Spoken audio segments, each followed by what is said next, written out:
Welcome to Shop POS. Sign in. Dashboard appears. Go to People option. Select User List option. Press Create.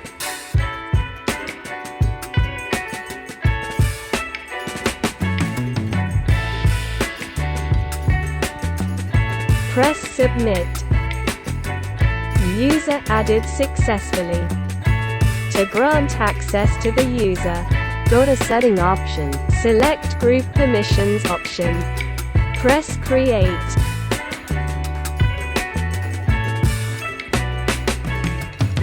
Create permission.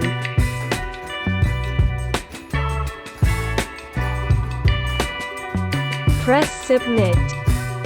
Permission created successfully. Thanks for watching.